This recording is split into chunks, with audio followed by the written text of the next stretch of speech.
everybody. I'm Bree. And I'm Evan. And this is Reality Check TV. Of course. If you are new to our channel, here's where we discuss some of our favorite reality shows to watch together as a couple. Mm-hmm. So if you love reality TV like we do, please make sure to subscribe and hit that notification button so you can get notified every time we post a new review. Look, I'm going to skip this expeditiously. Let's jump into this. Let's just jump into it, please. Hurry up before he says it. So, we usually do couple by couple.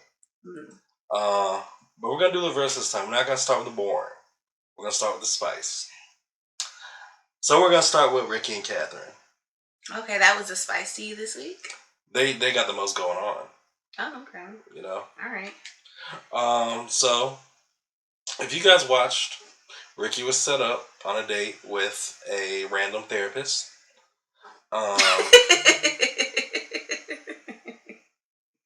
random therapist / life coach / relationship coach. Right. I believe her name was Kay. Yes. She was older than Ricky.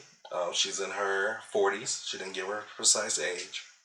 But if you ask me, that date was pretty. It seemed like he was in detention, it seemed like he was being tutored. No, seriously, like that wasn't a date. That was a tutoring session for the SATs, bro. Like, that was so awkward. That was so pointless. That's such a waste of time. I hope they paid her by the hour. I was gonna say, because let me tell you this. That she, I felt she walked into this thinking it was gonna be a date, but for her, I just knew she was wasting her time. Like, Ricky literally just took it as a session to ask questions about not just one woman, but another woman too. The disrespect. But it was such a waste. There's not too much to say about it. At the end of the day, Ricky, of course, did not do another date with her because he felt like he was getting teacher vibes from her, when really, it was detention. It was a therapy session, that's one. And all I really have to say is pay black women. Pay black women. Because I'm pretty sure she did not take any insurance for that session. So make sure y'all pay her money because y'all wasted her time. And I don't appreciate it.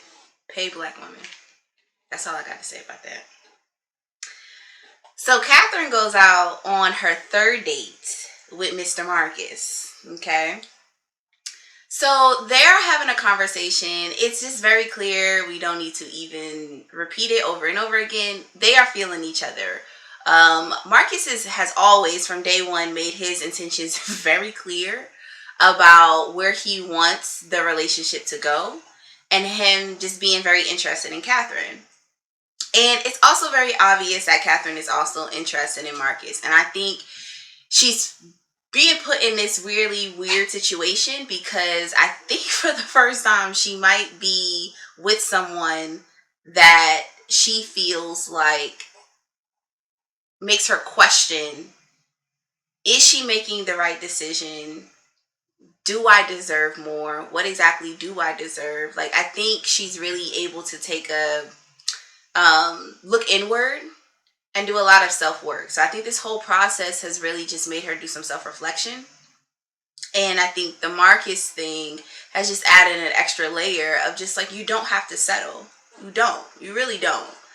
And Marcus and Catherine had a pretty good conversation. It was interesting. So Kat mentions how she wants to be in a relationship where she can basically fully thrive in her femininity and really lean into that. And how I receive it, exactly what I feel like I know exactly what she means by this. Reality is as people, we are supposed to have a balance between our masculine and feminine energy. I'm not going to make this video long. I love having conversations about this, especially when it comes to men and women and trying to understand the balance between the two, because there is a balance. You have to have a healthy balance. But sometimes, a lot of times, we find ourselves in situations or in relationships where we lean heavy into one energy versus the other. And it's not by choice. There's a lot of times where we feel like we have to, right? And so we as women, we get labeled as, you know, masculine, or like we wear the pants, we're independent, we're this, we're that, we're aggressive, we're all of these different things, especially black women.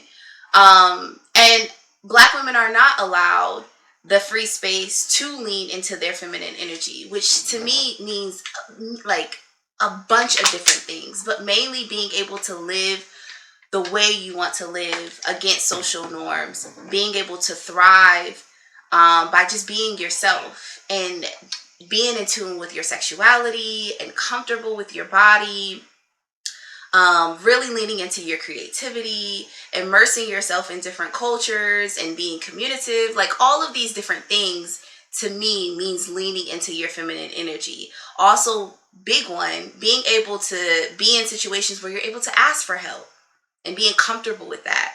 Asking when something is too much. This is too heavy to bear. This cross is too heavy to bear. Being able to do that and not be judged for it. And that's clearly, all of those things is clearly what she's not able to do in her current relationship with Ricky. Because if you ask me, she's too busy trying to raise Ricky and be a parental figure. And that's been one of the common threads that I have seen with all of Ricky's dates. We just made light of his current date with Miss K and like it being a therapy session. But every date that Ricky has had, now that I think about it, it has been him trying to get guidance and find those teachable moments, not so much just, again, just trying to just be a better person, but more so just like really leaning heavy on women to give him the answer, as like he's in like this childlike role. And he just has been giving kid vibes. Like he even looks like a kid. He carries himself like a teenager. Like I can definitely see that there's a maturity issue there. I feel like it was very immature for you to have your girlfriend move into your family home. I told y'all I would bring this up every review because that's a big thing. And I just feel like the way he has carried himself, I can only imagine when you have somebody like Kat that has already admitted that she can be aggressive and she can kind of cut deep when they get into arguments and maybe can be kind of controlling at times. I think it puts her in this more parental role in her relationship, and she's just not able to exist in her relationship as a woman and be desired and be respected and all of the things that I feel like a woman would want to have in a healthy relationship dynamic. I don't think she's getting that, and I think she's realizing that. And then she also realizes all of the self-work that she has to do, because if you want to be able to thrive in your femininity, you first have to look inward and do that self-work. And I'm realizing that she's realizing that. And that's a scary thought, because the more she finds out about herself, the more she does her work and she's on this healing path, the more she's starting to realize that this is not the relationship for her. And I'm talking about the one with Ricky. It's clear to me. I it's not gonna work. If you want to see any continued progression, and self exploration and be able to just heal and be a better person, I just don't think that you need to stay stagnant in this relationship. It no longer will suit you. And you'll realize that sooner than later. So if they end up really choosing to get married, it's going to be because she's going to want to remain stagnant. That's just my feeling. Well, since we're going couple by couple, at the end of the episode, Miss Dr. Stacy asked Ricky did he want to go on a date, have another free session with his therapist, in which he declined. Catherine enjoyed her date with Marcus, in which she said yes, she would like to go on a fourth date with him, but added some context saying she has some things that she wants to figure out while on this date. Because I feel Catherine is coming in a crossroads and she knows she needs to make a decision.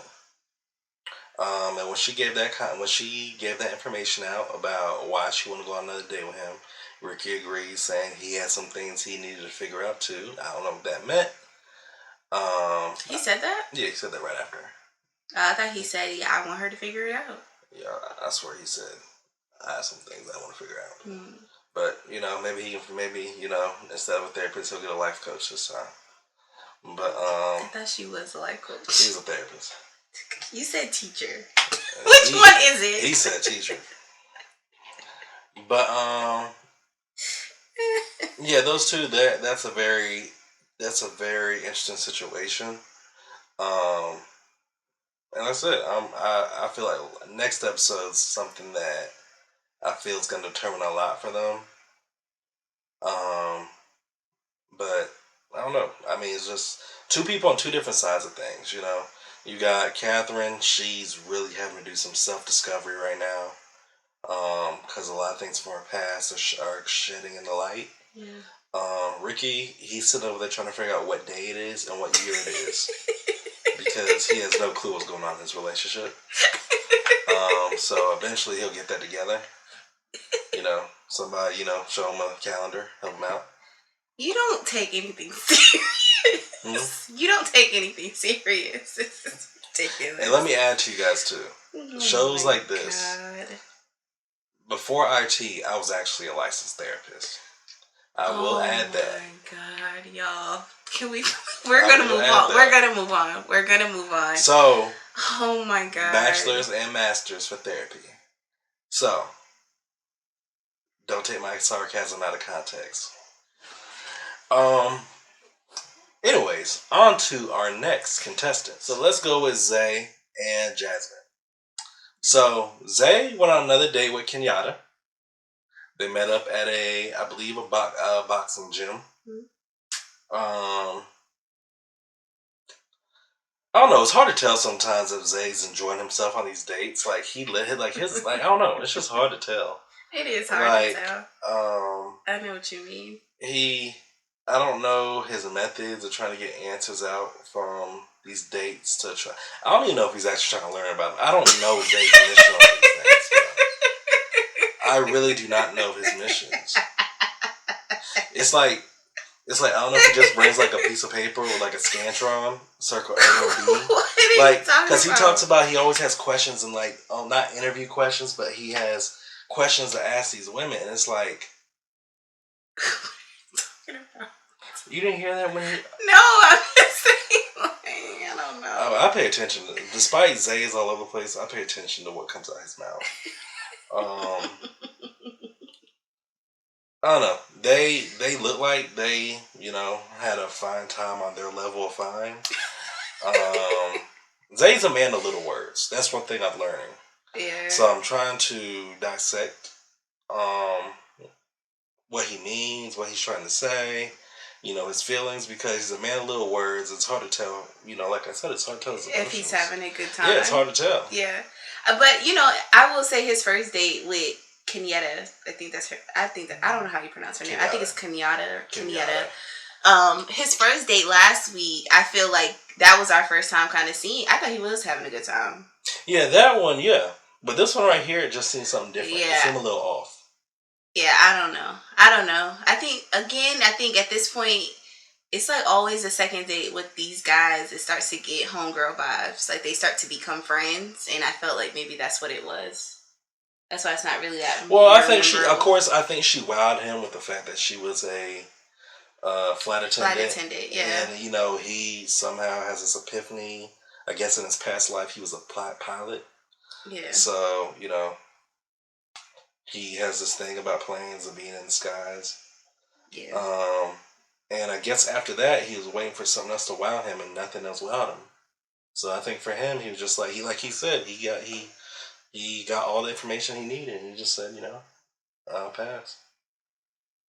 Well, meanwhile, Jasmine went on a date, her first date, with a young man named, what is it? Josie. His name is Josie, and he's from the Bronx. So he's from New York.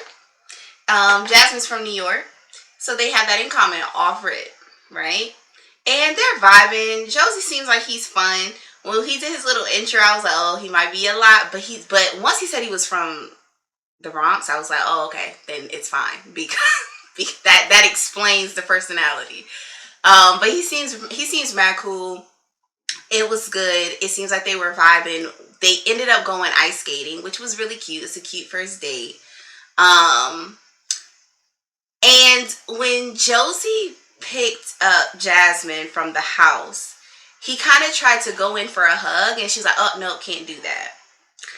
And it threw me off because I'm like, "Oh, okay." Like I can't tell other couples what their boundaries should be, but I do think it's a little silly. I'm a hugger. I hug everybody. Um, that's just my thing. I've gotten a little bit limited when it comes to COVID, or since COVID, but that's just what I do. It has nothing to do with flirting. I don't. That kind of threw me off. I could see about the whole holding hands. That can be a little bit more intimate, but hugging, like you can definitely give a church hug. Like, come on. There's respectful ways to do that, especially if it's in front of your partner. Like, I don't know. I just feel maybe I'm just way more secure with myself in my relationship where that would not bother me. Would that bother you? What, church hugs? Well, hugs. Like a hug. Like I hug people all the time, so I don't know. I couldn't relate to that, but okay, girl, that's y'all's boundary. But what also threw me off is that she mentioned that if Zay was given the opportunity, she thinks that he would take it, that he would have hugged a woman that was coming to pick him up for a date. But she was trying to basically show him that, she's trying to be respectful. And I'm like, no, basically what you were trying to do is, I guess, lead by example. But a man is going to do what they want to do. Anybody's going to do, a grown person's going to do what they want to do. And it's all about choices. It's about a decision. So I rather you make the decision to not be inappropriate versus me teaching you or threatening you to not cross a line. I think, the latter means more. But that's me, my thought. Who am I? Anyways, so back to Josie and Jasmine and their date. When they was at the skating ring, they seem to have they seem to be having a really good time. Really great conversation. Once again, Jasmine is interacting with a man that she feels like is being attentive and listening to her and can really provide her with some really good conversation, which is really sad because she's clearly not getting that from Say.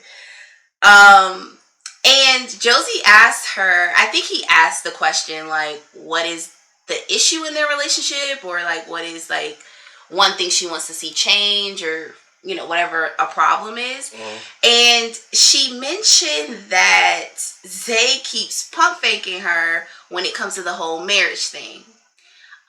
Which y'all already know that been my deal breaker. I done told y'all like 3-4 reviews ago that whole stunt that he pulled at the birthday party with the ring, we would have broke up then. That's me. But come to find out, it's been even deeper than that. Like he basically holds over her head like marriage. Like he is the one that has brought it up multiple times according to Jasmine. And he has like picked out locations, told her about locations, picked out a date, like all of these details. And to me, that comes off as manipulation. That's what it comes off as. Like one of those situations, like, see what you can get if you would act right, like you're a kid. That's what it's kind of giving, because why would you constantly hold that over someone's head? Especially about something as serious as marriage. So that's a humongous red flag for me.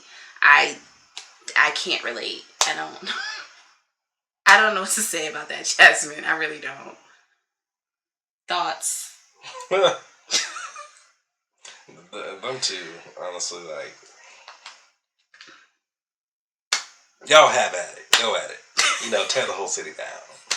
You got Jasmine a woman her age with these problematic wish lists for men. A problematic wish list for men. Zay, oh my gosh, like I said, he's just another guy trying to figure out what color's the grass. We're done with you. Let me just get through this review. I don't know why I'm laughing so much at you tonight. Anyways, as far as my predictions with them, and I'm starting to give my predictions now because I feel like the season is now starting to come to an end. I feel like we have like 2 more episodes. Yeah, it's left. like 2 more episodes. And yeah, we're winding down. And so what I will say is I definitely think that Zay is going to propose. And why I think that that's going to be the case is because Jasmine has already confirmed that he has held marriage over her head multiple times. Let alone, just because you propose, that don't mean shit. No, I mean... People are proposing every day, but then they be engaged for like years. Yeah, I mean, no, I think he's going to get on the knee and present her with another promise ring. Right. So, you know? Right. I promise to keep holding this over your head.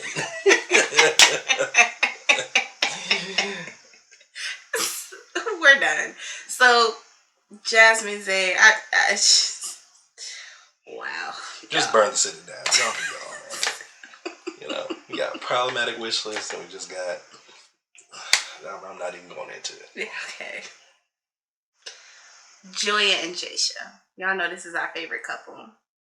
So, the episode actually started off with us picking up on Joya talking about her last date with Mr. Luther Vandross.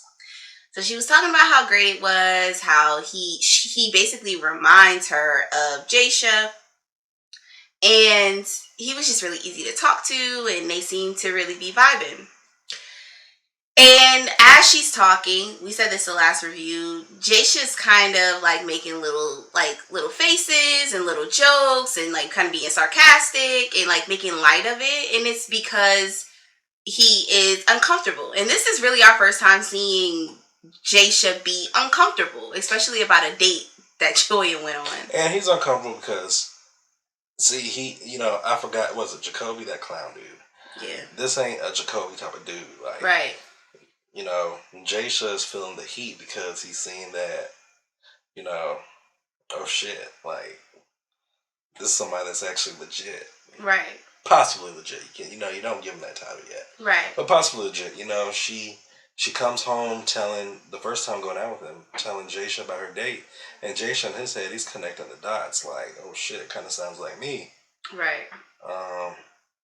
Not only does he sound like me, but it also sounds like he's doing something that she's been asking me to do, and I haven't been kind of fulfilling that or whatever. And it can be scary. It can be intimidating. It can. We're all human. It can be intimidating, especially if you're with somebody that you love. And we already know that they are clearly deeply in love with each other. So he was just really uncomfortable, and it was even making us uncomfortable because we've never seen Jaysha like this. And Dr. Stacy called it out. And let me add to y'all before, this is not a common situation that couples go through. Right. Because I've told y'all before, I'm not doing this shit. Okay, Evan. I'm signing us up for next season. You and Caesar can go on. Put a leash on it. Holler at me. Put a leash on it. I'm going to sign us up. Caesar. We can do it. We can do it. Anyways, so of course Joya said that she would like to go on a second date with Luther Vandross. So she's going to go on her second date.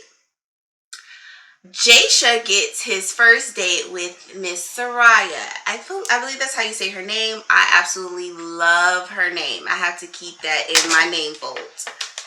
Why is this happening? He just jumped over here, like literally. Can we please put him down? He literally jumped over here.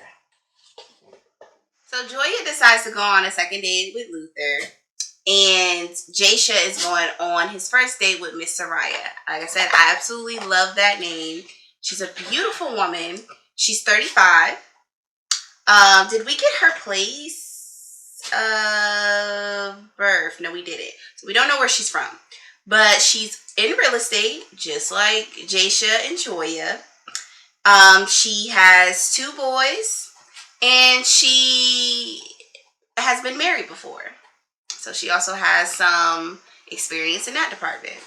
Again, beautiful woman. Seems like she has a very positive aura about herself.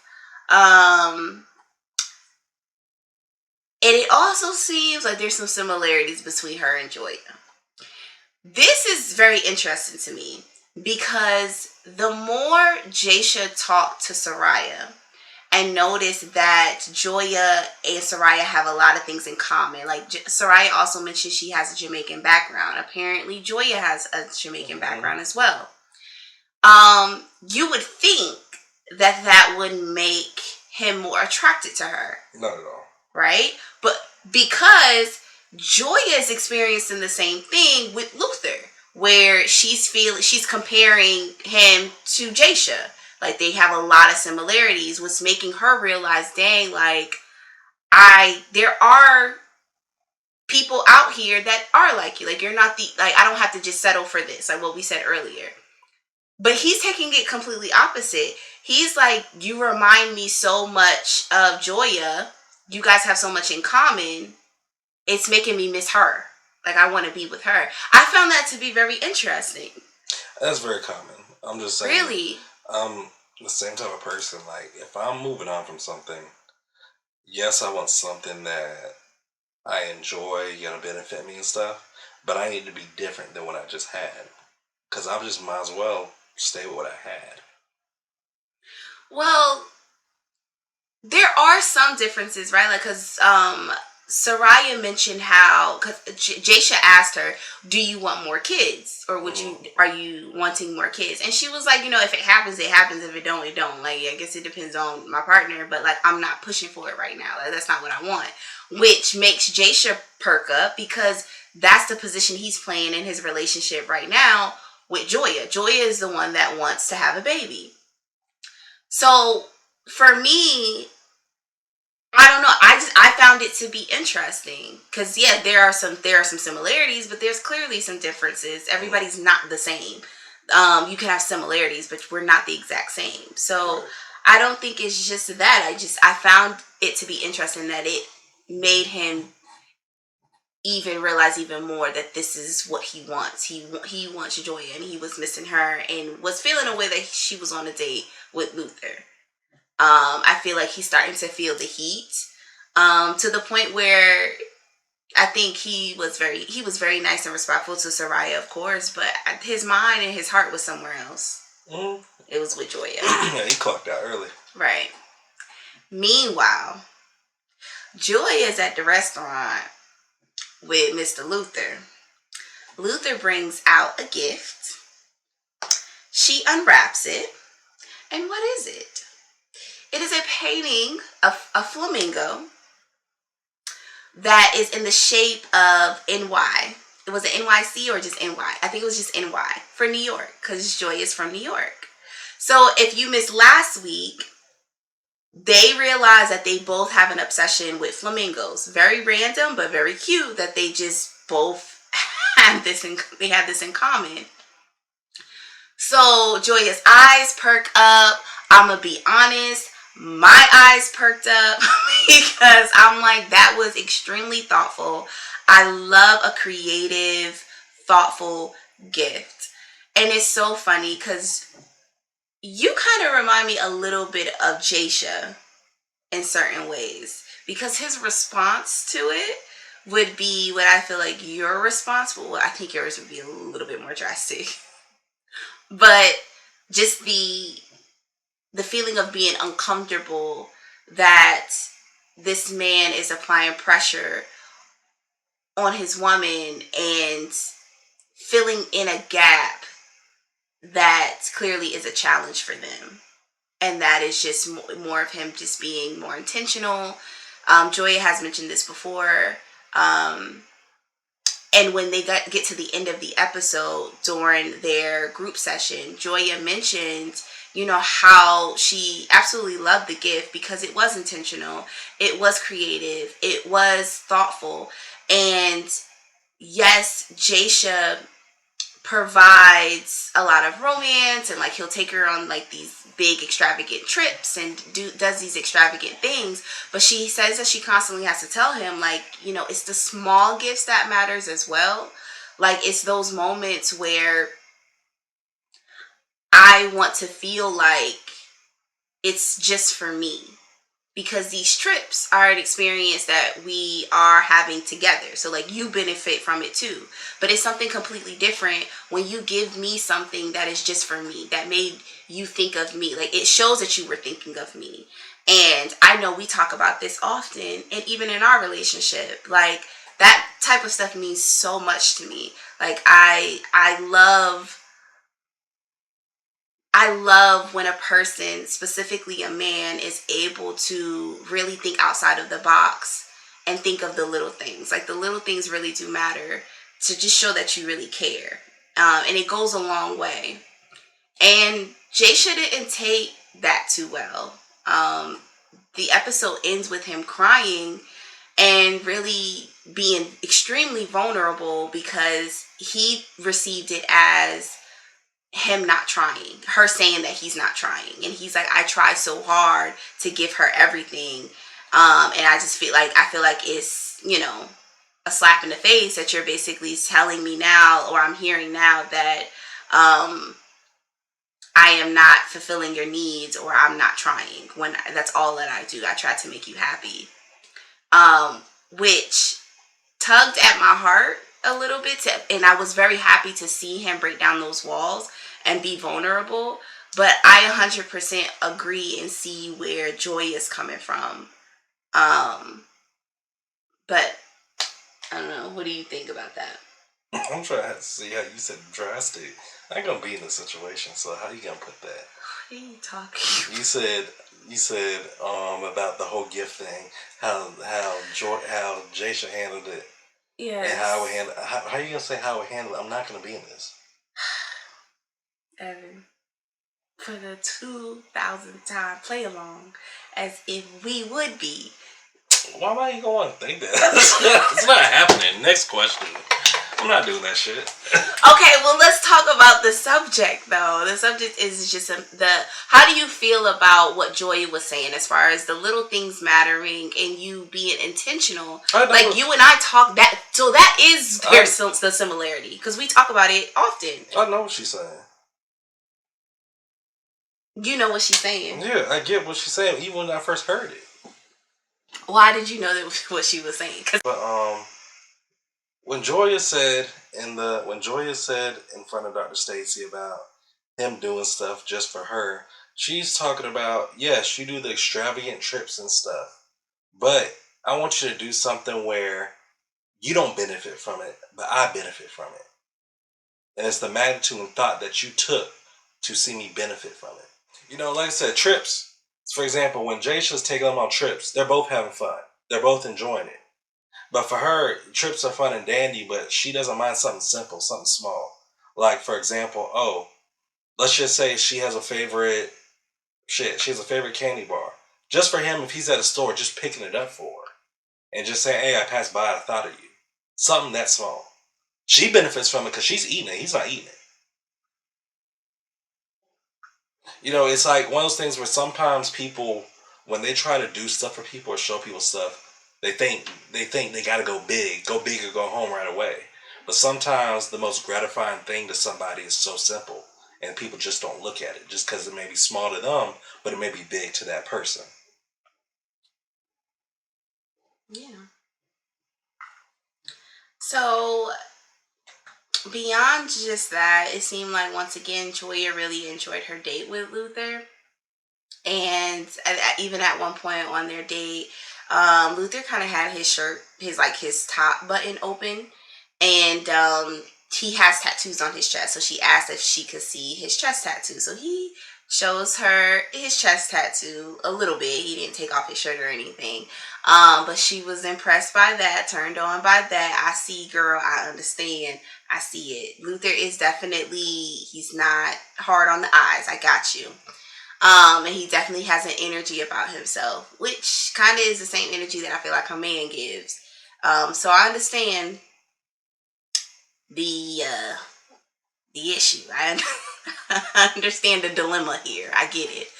But the episode ended with, like I said, with Jasha tearing up and having a moment. So we're not 100% sure if she's going to choose another date with Mr. Luther. I believe she is. I believe she will.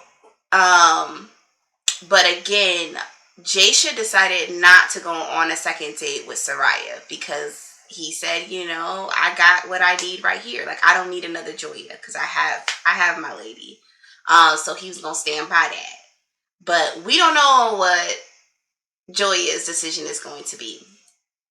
Again, if we're going to give our predictions, since we are winding down in the season now, I've said it from the beginning. I still feel the same way. They are definitely going to be engaged. They are definitely going to get engaged on the show, and I think they will actually get married, and I think they're going to live a happy, beautiful life. I also think she's going to get pregnant because I really do believe in their relationship.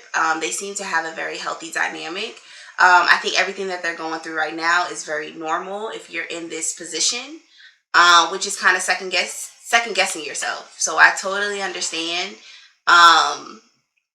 It's hard. It's a hard decision. It's you feel sometimes like you're between a rock and a hard place. So I get it.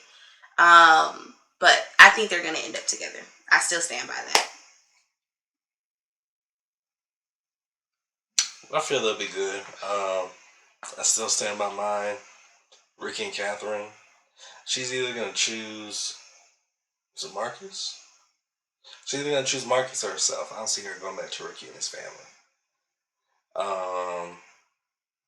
Zayn, Jasmine. I mean, we can just flip a coin. It don't even matter.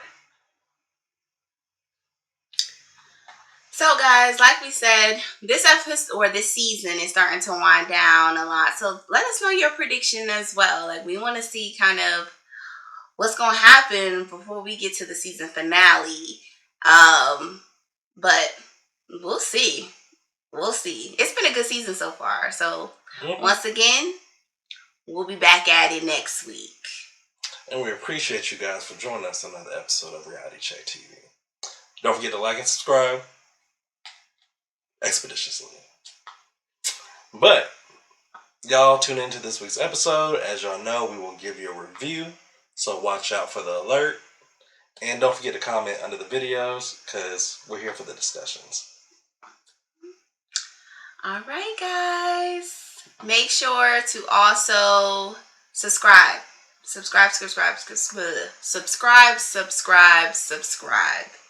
to our channel. We need the support. We have a goal of getting at least 100 subscribers by the end of the month. So if you can help us make that goal, it's a very small goal. We're starting off small, very small. We will love you forever. Really appreciate it. Love you guys. Bye. Be safe in these streets.